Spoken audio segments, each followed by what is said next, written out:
Hey guys, and welcome back to the Ramble. I am your non-inclusive and very intolerant host, Moira Legier. Did you miss me? This is Dying of the Light.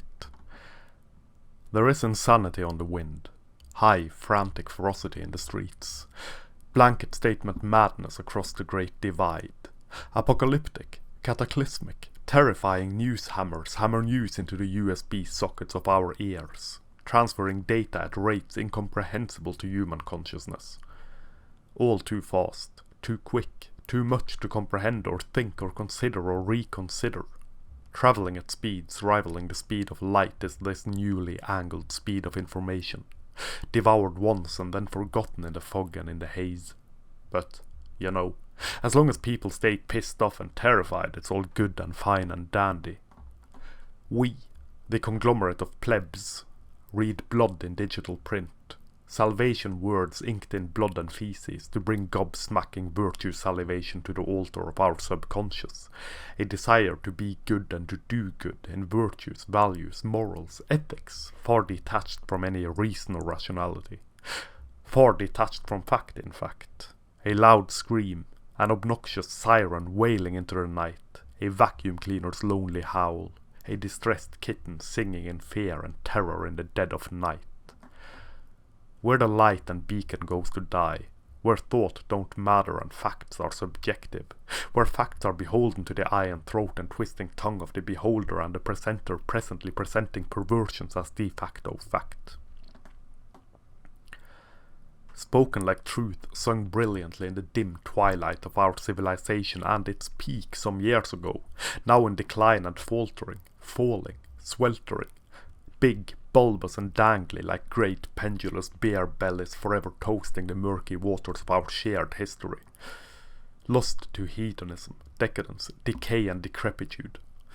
Lost to egotism, selfishness, a lack of common identity and of a common cause. Supreme egotism veiled as altruism, hidden in the folds of the words spouted with such certainty. You are the wicked oppressor, white man-flesh tyranny made manifest in a ruptured, torn, broken, beaten body, psyche, spirit. Repent or be burned. Repent. Turn your back on the ideology of masculinity and be born anew, born afresh, born again, sinless, skinless, and free.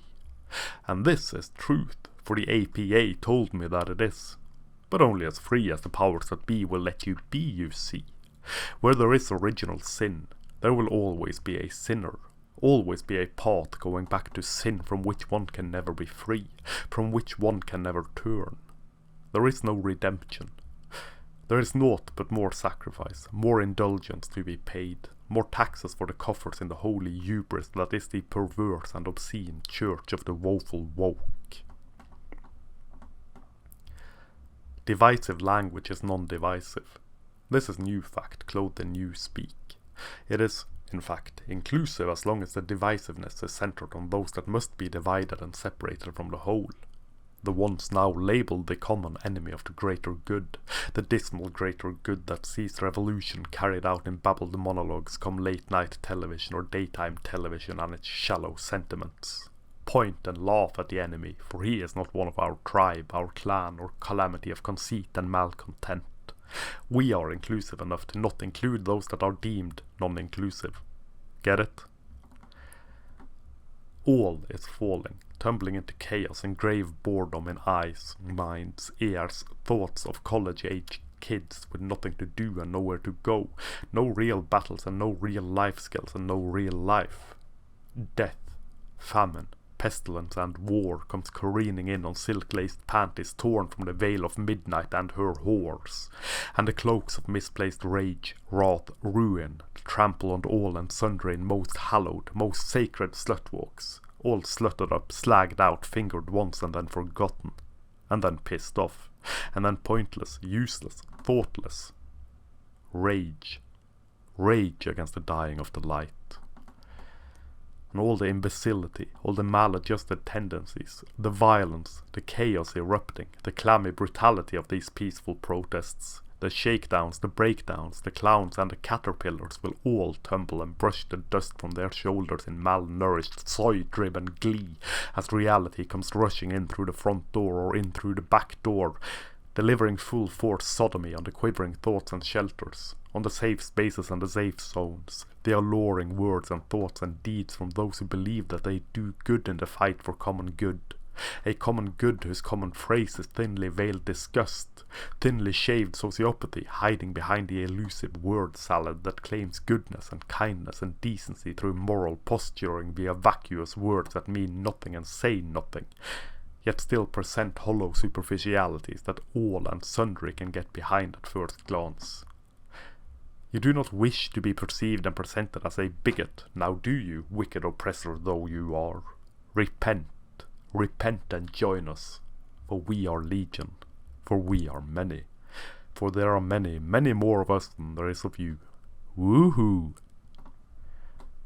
No one will enjoy the new world these foot soldiers attempt to bring forth, least of all themselves, when they ultimately and intimately realize that the rules of conduct they so eagerly force forth into the naked eye of the law and of the law of the land will also be enacted upon them and they themselves.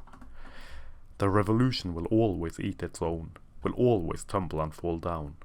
And those that fought so eagerly will stand in line and proclaim all earnestly, not me, not me, I'm one of the good ones, look at my credentials, I'm ever so virtuous and morally, ideologically clean and pure and noble. Identity thrown to the forehead of our streets and in our bedroom sheets. Dull identity politics where an illusion of profundity is more important and more elaborate than profundity itself, than truth itself, than fact. Oh, so profound, so eloquent in denial, the brilliant stormtroopers, this militia of noting nothing noted nowhere, the streamlined marchers marching to the beat of someone else's drum, dancing to the paid Pied Piper's petite pipe provocatively in order to bring down the system, by building and maintaining a bigger system with bigger systems within to systematize the chaos erupting from the governed offspring of helicopter parenting and participation trophies. When all else fails, twerking and protest seem to do the trick. Bah, humbug, bah, lidless and lawless offspring of decadence and debauchery. Check your privilege, they'll say, being, as of right now, exempt from checking their own. But wait, and see. The revolution always eats its own. The state of the world is a state of willful denial, a low-hanging fruit ready to be picked apart and consumed. One cannot blame the masses merging into a mob as much as one must blame those who brought it to this point, the brink of chaos and the eve of destruction. The meddling middle-class elitism of bored and obnoxious champagne socialists speaking in words only they and their friends will understand, presenting gibberish as truth by presenting truth as non-existent in echo chambers where, oddly enough, the truth is as the truth is where their truth is concerned. All other objective fact is non-truth, dubious and must be picked apart. Not theirs. Not theirs, calm, clammy, clamshell minds with eggshell frail eyes that cannot stand natural light for fear of breaking and faking into dilapidated crocodile tears. Oh, the soggy knees, oh, the white supremacy, oh, the terror overwhelms me so. I am nothing if not frail and weak, yet strong and powerful all the same. Come, protect me, save me, shelter me from the wickedness of the world. I have no agency, and I have no self-control.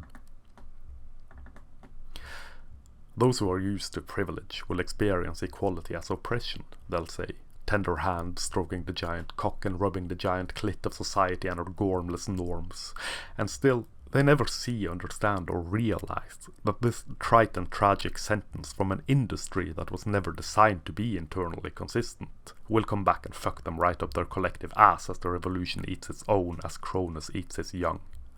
An hour of death and lonely wails and howls for the preposterous penitents as time comes around and around again. For goodness sake, find something constructive to do. It seems destruction has become the new construction. Chaos for the sake of chaos. Why not? We can. Fuck it. Tear it down and let it die. Give these kids something to do. At the very least, teach them how to deal with boredom. Existence is only empty and life is only hollow when you yourself struggle to fill the days with something, anything. Nihilism is nonsensical. Here we are, with 24-hour entertainment at our fingertips, with access to all the crumbs and all the cakes a non-gender specific train wreck could ever wish to eat through the might and awesome influence of the internet. Instead of understanding how unprecedented this information age of ours is, how remarkable, how incredible, people choose to bitch and moan and try to tear it down instead. All these tangled trivialities blown up, lies and misinformation shown up, spread to the world and placed like the reeking seed of a demon into the womb of society, belly fit to burst with hellspawn and fuckery. Too much time with nothing to do, entertainment fatigue, boredom, hollowness, emptiness sets in. Hedonism can only get you so far. In the end, there are no kicks left to be had, and all becomes a hollow void, devoid of anything but bitterness, resentment, and the all-devouring howl from somewhere deep within that there is nothing to do, nowhere to go, nothing new anywhere. When all that is sought in life is pleasure, pleasure becomes meaningless and pointless. When all is prepared as it is for us to burrow into pointless entertainment chronically, to always have something to distract us from ourselves and our own thoughts and actions, everything becomes external. The locus of control switches from the internal to the external due to there not being any time, any place, any push and shove to look within. There is no room for self-reflection anymore. The fault with everything lies outside, and so the external, the world outside, must change instead of oneself changing. All that is presented as introspection, that tender phrase, check your privilege, is always something someone else must do. It is never the person screaming it that must do so. They are exempt, for they are of the true flab and roll, the true tribe, the ones who have given themselves completely over to the external world and thusly to external control, disregarding the internal in the process. At least where they themselves are concerned. And so, all power must be given to the external world to control and to govern. In the process, that which is forgotten is that true wisdom and true strength does not lie in controlling others, or in being controlled by others, but in controlling oneself. Do not go gentle into that good night. Rage, rage against the dying of the light. And that, I think, is that for this ramble. I hope you enjoyed it more than my previous ramblings. If you wish to support my channel, blog, or whatever else it is that I do with my time, please check out the links down below. Stalk me on social media, buy my books and all that other stuff. And I'll catch you next time. This is Mojreology here, signing off.